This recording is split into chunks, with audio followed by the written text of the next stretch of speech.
Ako po si kapatid na Wilfredo G. Vinegas, kasalukuyang nakatala sa lokal ng San Agustin, distrito ng Dasmariñas City, Cavite. Ah, sa kasalukuyan po ay pangalawang Pangulong Diakono.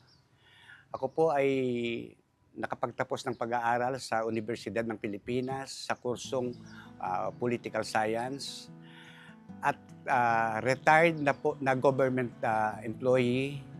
Sa kasalukuyan po ay nagmamanage ng isang private security agency. Ako po ay ipinanganak na isang Katoliko at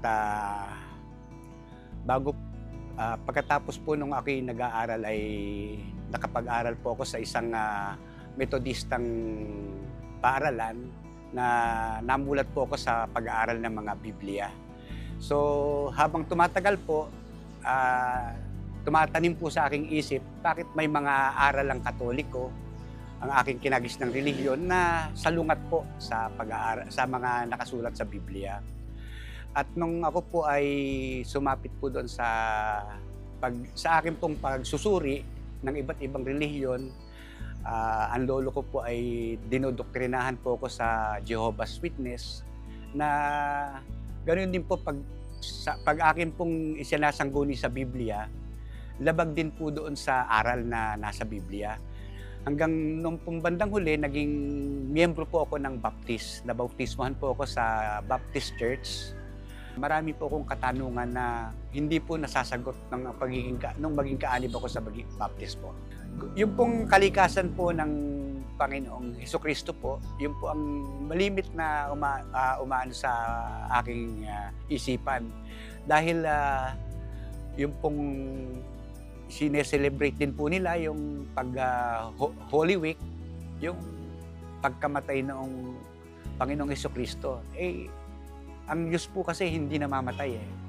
So yun po yung gusto ko pong malinawan, hinahanapan ko po ng kasagutan.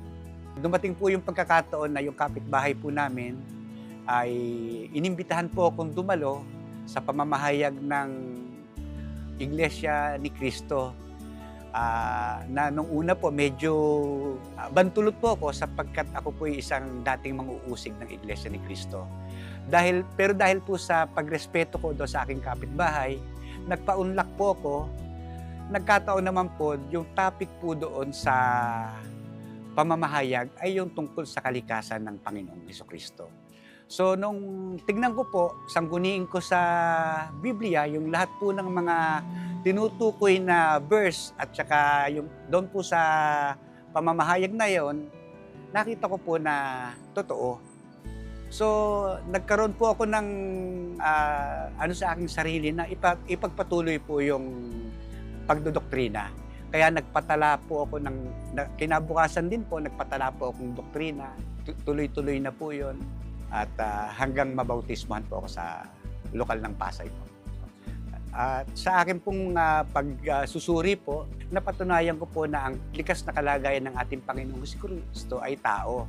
At siya po mismo ang nagtuturo na sumamba sa iisang tunay na Diyos, ang ating Ama. Wala pong aral ang Iglesia ni Cristo na salungat po sa Biblia. Kaya lahat po ng aking mga katanungan na hindi po masagot-sagot ng aking mga inanibang relihiyon ay nagkaroon po ng kasagutan dito po sa Iglesia ni Cristo na lahat po ng itinuturo nakasalig po lahat sa banal na kasulatan. Ako po'y nananawagan sa aking mga kaibigan, mga kamag-anak na hindi pa po kaanib sa Iglesia ni Cristo. Pag-aralan po ninyo kung paano po ako natawag, kung paano po dati ako'y nanunuligsa sa aral ng Iglesia. Ngunit napatunayan ko po na walang ibang relihiyon na ang lahat ng aral ay nakabatay sa banal na kasulatan na siya po ang ating saligan ng pananampalataya. Dito lamang po ang tunay na relihiyon. Ang Iglesia ni Cristo po, dito po ang tunay na kaligtasan.